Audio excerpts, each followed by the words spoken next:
IPhone 14 pro max কিনবো নাকি 15 pro কিনবো। গত 1-1.5 মাসে আপনারা অনেকেই কমেন্ট করছেন এবং অনেকেই বলতেছিলেন যে ভাই এই দুইটা ফোনের পাশাপাশি একটু ডিটেইল কম্পারিজন দেখতে চাই, কারণ আমরা কনফিউশনে আছি। তবে এই দুইটা ফোন থেকে যেটাই কেনেন না কেন অবশ্যই ফারাজি টেকনোলজিতে কন্ট্যাক্ট করতে পারেন। তাদের কাছে ব্র্যান্ড নিউ ফোনের পাশাপাশি যে কোনো ইউজড ফোনের হিউজ কালেকশন পেয়ে যাবেন। যমুনা ফিউচার পার্কে তাদের প্রিমিয়াম একটা আউটলেট রয়েছে, যারা ঢাকার বাইরে আছেন নিশ্চিন্তে কুরিয়ার করে নিয়ে নিতে পারবেন। বেস্ট প্রাইসের তারা গ্যারান্টি দিচ্ছে। সো যদি ফোন কেনার দরকার হয় বা এই মুহূর্তে না কেনারও দরকার হয়, তাদের ফেসবুক পেজে একটু ফলো দিয়ে রাখতে পারেন। এই ভিডিওর ডেসক্রিপশনে তাদের বিস্তারিত আমি দিয়ে দিচ্ছি। চলেন এবার মূল ভিডিওতে আসা যাক। 14 প্রো ম্যাক্স এবং 15 প্রোর ডিজাইন একই রকম আছে, তবে বিল্ড ম্যাটেরিয়ালে সামান্য একটু তফাৎ আছে এবং 14 প্রো ম্যাক্সটা একটু ম্যাসিভ সাইজের ফোন। এইটা 240 গ্রাম ওজন, লাইক একটা বাট করার মতো মনে হয়। যারা ছোট ফোন পছন্দ করেন তারা তো অবশ্যই 15 প্রোটা কিনবেন। তবে এই মুহূর্তে কিন্তু আপনারা অনেকেই লং ব্যাটারি ব্যাকআপ চান, বড় ডিসপ্লে চান, গেমিং করার জন্য একটা ফোন কিনতে চান, তাদের জন্য কিন্তু অবশ্যই 14 প্রো ম্যাক্সটা বেটার হবে। মানে সাইজের জন্য 14 প্রো ম্যাক্সে বেশ কিছু অ্যাডভান্টেজ আছে, সেটা আপনারা ভিডিও দেখতে থাকলে বুঝতে পারবেন। তবে 15 প্রোতে ব্যবহার করা হয়েছে টাইটানিয়ামের ফ্রেম এবং এইটাতে স্টেইনলেস স্টিলের ফ্রেম, যেটা একটু রিফ্লেক্টিভ এবং কর্নারগুলো হালকা ধারালো লাগে, একদম শার্প। হাতের মধ্যে ধরলে অবশ্যই 15 প্রো একদমই পারফেক্ট এবং আমি বলবো this is the perfect design. Most of the company এই ডিজাইনে এখন শিফট করতেছে এবং এখানে যে 14 প্রো ম্যাক্সটা আছে সেটা আপনি কভার লাগাইলে কিন্তু ওই ডিসকমফোর্টের ব্যাপারটা ঠিকঠাক করে ফেলতে পারবেন। তবে স্টিল ফোনটা কিন্তু আরো একটু বড় হয়ে যাবে এবং যেটা বললাম 240 গ্রাম ওজন হওয়ার কারণে আমার মনে হয় যে এটা একটা হেভিয়েস্ট আইফোন এবং দুইটাতেই কিন্তু আপনারা সিমিলার পোর্টস এন্ড বাটন পেয়ে যাবেন। জাস্ট একটা জায়গা তফাৎ আছে, এই যে আইকনিক মিউট বাটনটা রয়েছে 14 প্রো ম্যাক্সে, সেখান থেকে তারা কিন্তু এই বাটনে শিফট হয়েছিল, যেটার মাধ্যমে আপনি একই কাজই করতে পারবেন। তাছাড়া আপনি চাইলে বিভিন্ন ফাংশনও অ্যাড করে নিতে পারবেন। তবে এখানে একটা ডিসিশন আপনাকে নিতে হবে যে আপনি কম্প্যাক্ট ডিভাইস চান নাকি বড় সড়ো বড় ডিসপ্লেওয়ালা ফোন চান, কারণ এই 14 প্রো ম্যাক্সে কিন্তু 6.7 ইঞ্চির একটা ওলেড ডিসপ্লে ব্যবহার করা হয়েছে, যেটাতে 1 হার্টজ থেকে শুরু করে 120 হার্টজের রিফ্রেশ রেট যাইতে পারে। আর 15 প্রোতে ব্যবহার করা হয়েছে 6.1 ইঞ্চির একটা ওলেড ডিসপ্লে, এটাও একটা এলটিপিও ডিসপ্লে। তো দুইটা ডিসপ্লে আউটডোরে ব্যবহার করতে গেলে ব্রাইট আছে, কালারফুল আছে, মানে ডিসপ্লে জায়গায় আমি বলবো কোনোটাই কম্প্রোমাইজ নাই। তবে ওই যে বড় ডিসপ্লে মিডিয়া এনজয় করার ক্ষেত্রে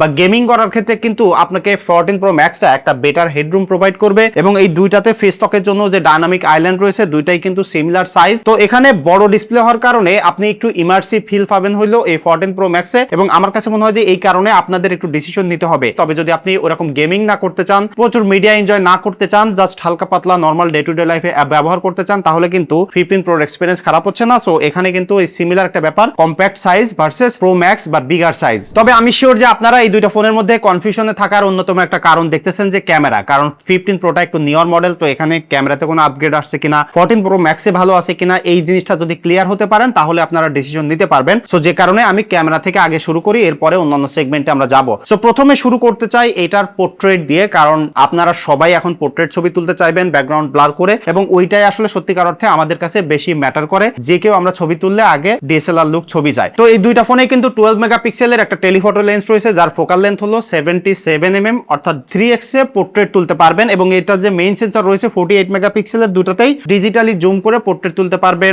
1x 2x এ। তো আমি পাশাপাশি পোর্ট্রেট গুলো দিয়ে দিচ্ছি লো লাইট এবং প্রপার লাইটে, সবকিছু মিলিয়ে পোর্ট্রেটের দুইটাতেই কিন্তু সিমিলার ডিএনএ সিমিলার কনসিস্টেন্সি রয়েছে, দুইটাতে কিন্তু টাইম অফ ফ্লাইট সেন্সর রয়েছে। তবে 14 প্রো ম্যাক্সের যে পোর্ট্রেট গুলো অলওয়েজ আমি যে জিনিসটা খেয়াল করলাম, ফেসটাকে হালকা একটু বেশি কুল টোন, একটু ব্রাইটার করতেছে এবং রাতের বেলায় নয়েজটা একটু কম প্রডিউস করতেছে, যে কারণে আমি সারপ্রাইজিংলি 14 প্রো ম্যাক্সের পোর্ট্রেট এভরি সিঙ্গেল টাইমে ভালো লাগছে, বিশেষ করে আমার কাছে। এবং আপনারা পাশাপাশি দেখতে পারতেছেন আপনাদের কাছে কোনটা ভালো লাগলো সেটা অবশ্যই কমেন্ট করে জানাতে পারেন। তবে যখন আমি লো লাইটের থেকে একটু প্রপার লাইটে আসতেছি, মানে ডে লাইটে, তখন ডিফারেন্সটা আসলে খুব বেশি না, মানে স্পট করার মতো না। আপনি এখান থেকে যেটাই নিতে চান সেটাই আপনার কাছে এক্সপিরিয়েন্স ভালো হবে। তবে ওভারঅল যখন আপনি পোর্ট্রেটের কথা বলবেন, আমি এই দুইটা থেকে যখন চুজ করে আপনাকে একটা নিতে বলবো, তখন অবভিয়াসলি বলবো যে 14 প্রো ম্যাক্সের পোর্ট্রেটের এক্সপিরিয়েন্স বেটার ছিল। সেটা আপনি মেইন সেন্সর ব্যবহার করেন আর টেলিফটো লেন্স, বিশেষ করে লো লাইট কন্ট্রাস্টি লাইটে গেলে এই 14 প্রো ম্যাক্সের এক্সপিরিয়েন্স আমার কাছে বেটার লাগছে। তবে যদি নর্মাল ফটোগ্রাফিতে আসি, এই দুইটাতেই কিন্তু আপনারা similar ultra wide sensor, main sensor এবং টেলিফটো লেন্স পাচ্ছেন। 0.5x থেকে শুরু করে আপনারা 15x পর্যন্ত ডিজিটালি জুম করে ছবি তুলতে পারবেন। তো পাশাপাশি আলট্রা ওয়াইডের যখন আমি ডে লাইটে ছবি তুললাম একই রকম লাগছে। মানে অ্যাপেলের এটা একটা বিশেষত্ব যে আপনি যত পুরাতনই অ্যাপেলের ফোন ব্যবহার করেন বা যত নতুনই হোক না কেন, সিমিলার একটা ক্যামেরা প্রসেসিং ব্যবহার করে, যে কারণে পুরাতন আইফোন গুলো ব্যবহার করলেও আমরা ক্যামেরার এক্সপিরিয়েন্স ভালো পেয়ে থাকি। একই রকম এইচডিআর কন্ট্রোল আছে। লো লাইটে গেলে আমি দেখলাম যে হালকা একটু বেটার আছে 15 প্রোতে, আলট্রা ওয়াইডে ডিটেইল কোনোটা আসলে বেটার না। তবে সবকিছু মিলিয়ে আমি বলবো আলট্রা ওয়াইডে মোটামুটি সিমিলার এক্সপিরিয়েন্স পাচ্ছেন। মেইন সেন্সরের ক্ষেত্রে একই অবস্থা, যখনই প্রপার লাইটে ছবি তুলতেছি বা লো লাইট লাইটে একটু কন্ট্রাস্টি জায়গায় যাচ্ছি। এই জায়গায় আসলে পার্থক্য কইরা বা একটা ডিসক্রিমিনেশন আমি তৈরি করতে চাই না, যদিও একটা জেনারেশনের নিউয়ার একটা জেনারেশনের ওল্ডার, বাট এখানে তফাৎটা আসলে খুব লোয়ার মার্জিন। এবং এটাও একটা অন্যতম কারণ যে আমরা অ্যাপেলের ফোনগুলো রিসেল ভ্যালু ভালো পাই, অনেক পুরাতন অ্যাপেল গুলো ব্যবহার করে মজা পাই। অ্যাপেল এই কনসিস্টেন্সিটা কিন্তু সবসময় ধরে রাখে এবং সেম জিনিসটা আপনি টেলিফটো লেন্সের ক্ষেত্রেও লক্ষ্য করতে পারবেন। অর্থাৎ যদি নর্মাল ফটোগ্রাফি করতে চান সেক্ষেত্রে অলমোস্ট দুটাতে একই রকম এক্সপিরিয়েন্স পাচ্ছেন। তবে একটা জিনিস আমি লক্ষ্য করলাম, সেটা হলো কিছু কিছু ক্ষেত্রে 14 প্রো ম্যাক্সটা লো লাইটে যে একটু কুল টোনে ক্যাপচার করে, আর যখন হিউম্যান সাবজেক্ট থাকে তখন ফেসটাকে হালকা একটু বেশি ব্রাইটার করে, যেটা কিন্তু আমরা অনেকেই প্রেফার করি। মানে আমরা ছবি অত এডিট করতে চাই না, জাস্ট আউট অফ দ্য বক্সে আমরা বেটার ছবি তুলতে চাই। সেলফি ক্যামেরাতে সেম সেন্সর ব্যবহার করা হয়েছে, সিমিলার ক্যামেরা প্রসেসিং পাশাপাশি দেখতে পাচ্ছেন। আহামরি এখানে তফাৎ নাই, দুইটাতে ভিডিও কলিং এর এক্সপিরিয়েন্সও ভালো আছে। আমি এই ফোনগুলো নিয়ে ইন্ডিভিজুয়ালি অনেক ভিডিও বানিয়েছি, আপনারা চাইলে দেখে নিতে পারেন। এবং ভিডিওগ্রাফিতে এসে একটা মজার ব্যাপার আমি লক্ষ্য করছি, সেটা আমার কাছে খানিকটা ওয়ার্ডও লাগছে। 15 প্রোতে কিন্তু সিমিলার 3x টেলিফটো লেন্স রয়েছে, বাট আপনি যখন পোর্ট্রেট ভিডিও করতে যাবেন তখন ওইটা আপনি ইনেবল করতে পারবেন না। বাট 14 প্রো ম্যাক্সে সিনেম্যাটিক মোডের ভিডিও আপনি করতে পারবেন 4K পর্যন্ত ব্যাকগ্রাউন্ড ব্লার করে এই 3x টেলিফটো লেন্স। অ্যাটলিস্ট আমি বলবো যে সিনেম্যাটিক মোডের ভিডিও করার জন্য আমার পার্সোনালি কন্টেন্ট ক্রিয়েটর ডিভাইস হিসেবে আমি 15 প্রো থেকেও 14 প্রো ম্যাক্সকে প্রেফার করব। তাছাড়া নর্মাল যে ভিডিওগ্রাফি আছে সেই জায়গায় অলমোস্ট সিমিলার আছে, সামান্য একটু জেনারেশনাল ডিফারেন্স, একটু ইমেজ প্রসেসিং বেটার হওয়ার কারণে 15 প্রোতে একটু বেটার ডিটেইল এবং স্টেবিলিটি আপনি লক্ষ্য করবেন, যেটা আবার ওইরকম মানে আহামরি তফাৎ ক্রিয়েট করবে না। তো সব মিলিয়ে ভিডিওগ্রাফির ক্ষেত্রে আমি অবশ্যই বলবো 14 প্রো ম্যাক্সটা একটা গো টু চয়েস, কারণ ভিডিওগ্রাফি করতে গেলে ব্যাটারি ব্যাকআপটাও ম্যাটার করে। লং টাইম ধরে ভিডিও, আমি রিসেন্টলি এটা দিয়ে ব্লগ করছি, একটা ইভেন্ট কভার করছি, তো ব্যাটারি ব্যাকআপে আমাকে ইস্যু ফেস করতে হয়েছে 15 প্রো দিয়ে। তো ওই কারণে আসলে আমি বলবো যে ক্যামেরা সেগমেন্টে গেলে আপনার 14 প্রো ম্যাক্সটা নেওয়া বেটার হবে। এবার আসি পারফরমেন্সে। দেখেন এখন most of the phone long time ধরে ব্যবহার করতে গেলে ইনাফ হার্ডওয়্যার ম্যাচিউর হয়েছে। অ্যাপেলের ক্ষেত্রে তারা লং টাইম ধরে সফটওয়্যার সাপোর্ট প্রোভাইড করতেছে, তাই এই দুইটা ফোন থেকে যেটাই আপনি কিনতে চান নরমালি ক্যাজুয়ালি ব্যবহার করার জন্য কোনোটাই খারাপ হবে না। তবে যেটাতে আসলে বড় তফাৎ ক্রিয়েট করবে, আমি প্রথমেই বলতেছিলাম, যদি আপনি গেমিং করতে চান, এখন আমরা একটা ফোন কিনলে গেমিং করব, ক্যামেরা ইউজ করবো উড়াধুরা, আমরা সেটা দিয়ে সারাদিন রিলস দেখবো, ভিডিও টিডিও দেখবো, আমরা কিন্তু 2-3টা ফোন ব্যবহার করবো না, একটাই ডিভাইস থাকবে এবং সারাদিন ওইটা আসলে এখন সত্যিকার অর্থে আমরা অনেক ব্যবহার করি। তো সেই জায়গায় আপনাকে 14 প্রো ম্যাক্সটা একটু বেটার হেডরুম প্রোভাইড করতেছে, কারণ এখানে এক জেনারেশনের পুরাতন প্রসেসর হইলেও এবং এখানে 6GB র্যাম রয়েছে, অর্থাৎ 15 প্রো থেকে 2GB কম। বাট আপনারা সিনথেটিক বেঞ্চমার্কটা দেখেন,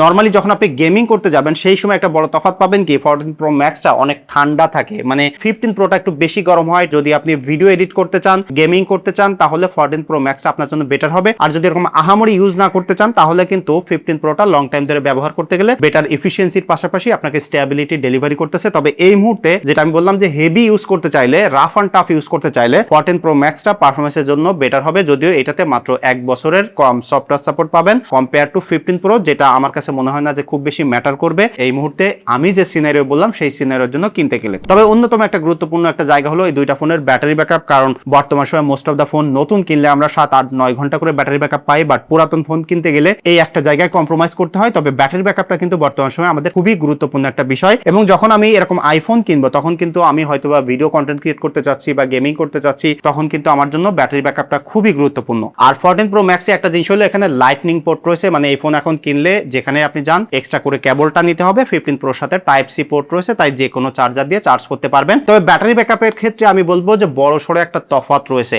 আর লং টাইম ধরে ভিডিও করা বা গেমিং করার ক্ষেত্রে 14 প্রো ম্যাক্সটা আপনাকে বেশি বেটার ব্যাটারি ব্যাকআপ প্রোভাইড করবে। অ্যাটলিস্ট এই মুহূর্তে ব্যবহার করলে 6 থেকে 7 ঘন্টা স্ক্রিন অন টাইম আপনারা পেয়ে যাবেন, সেই জায়গা থেকে মিনিমাম 1-1.5 ঘন্টা কম পাবেন হলো এই 15 প্রোতে। তাই লং টাইম ধরে ব্যবহার করতে গেলে অবশ্যই ব্যাটারির স্টেবিলিটির দিক থেকে বা কনসিস্টেন্টলি বেটার পারফরমেন্সের জন্য 14 প্রো ম্যাক্স আপনার জন্য বেটার অপশন হবে। তো এখন ফাইনাল কনক্লুশনে আসি, আপনারা যারা ব্যবহার করতেছেন আপনাদের এক্সপিরিয়েন্স একটু কমেন্ট করে জানান। তবে আমার এই দুইটা ফোন পাশাপাশি ব্যবহার করতে যে টেস্ট করতে যে ফাইনাল ভার্ডিকটা হইলো, আপনি যদি লং টাইম ধরে গেমিং করতে চান, ভিডিওগ্রাফি করতে চান, ফটোগ্রাফির একটা বেস্ট এক্সপিরিয়েন্স পেতে চান, তাহলে সবকিছু মিলিয়ে আপনার 14 প্রো ম্যাক্সটা নেওয়া বেটার হবে। এবং এর সাথে ওই যে লাইটনিং এর কেবলটা আছে সেটার জন্য একটু অভ্যাস হয়ে যাবে, একটা কেবল ক্যারি করা, ওইটুকু আসলে আপনাকে এটার জন্য স্যাক্রিফাইস করতে হবে। আর এটা একটু বড় সড়ো ফোন, তো আপনার হাতটা একটু বড় হইতে হবে বা একটু হেভি ফোন ক্যারি করার একটু মেন্টালিটি রাখতে হবে। তবে এটা কয়েকদিন ব্যবহার করলে ঠিক হয়ে যাবে। 70 থেকে 75 হাজার টাকা এটা একটা গ্রেট ডিল। তবে 15 প্রোটা কিন্তু পিছিয়ে নাই। আপনি যদি কম্প্যাক্ট ডিভাইস পছন্দ করেন, আপনি অত আহামরি ইউজ করেন না, অফিসিয়াল চাকরি বাকরি করেন, লং টাইম ধরে একটা রিলায়েবল ফোন কিনতে চান এবং আগামী 3-4 বছর 5 বছর নিশ্চিন্তে চালাইতে চান, সেক্ষেত্রে কিন্তু 15 প্রোটা আপনার জন্য বেটার হবে। এটা একটু নিউয়ার ফোন, মার্কেটে আরো বেটার কন্ডিশনে পাওয়া যায়। আর যদি আপনি এটার ইউএসএ ভেরিয়েন্টটা কেনেন তাহলে আরো কম দামে কিনতে পারবেন। Same goes to 14 Pro Max, এটারও কিন্তু ইউএসএ ভেরিয়েন্ট মানে eSIM এর ভেরিয়েন্টটা কিনলে আপনারা কম দামে কিনতে পারবেন। আপনি যদি 4-5 হাজার টাকা সেভ করতে পারেন সেই টাকা দিয়ে কিন্তু এটার জন্য চার্জার অ্যাক্সেসরিজ গুলো আপনি কিনে ফেলতে পারবেন। কারণ যখন আমরা ফোন কিনতেছি এরকম বাজেটে হয়তোবা সবার এরকম পর্যাপ্ত টাকা নাই। তো এটাই ছিল মূলত আমার 14 Pro Max এবং 15 Pro পার্সোনাল অপিনিয়ন। এখন আপনারা হয়তো অনেকে এই ফোন ব্যবহার করতে পারেন, আপনাদের ভালো এক্সপিরিয়েন্স থাকতে পারে, কোনো ব্যাড এক্সপিরিয়েন্স থাকতে পারে, কেউ কোনোটায় ডিসপ্লে ইস্যুস ফেস করছেন কিনা সেটাও কমেন্ট করে জানাতে পারেন। তবে এই দুইটা ফোন কিনলে এখন কোনোটাতে ডিসপ্লে সংক্রান্ত এরকম প্রবলেম আপনাকে ফেস করতে হবে না। তো দেখা হচ্ছে পরবর্তী ভিডিওতে। ধন্যবাদ সবাইকে।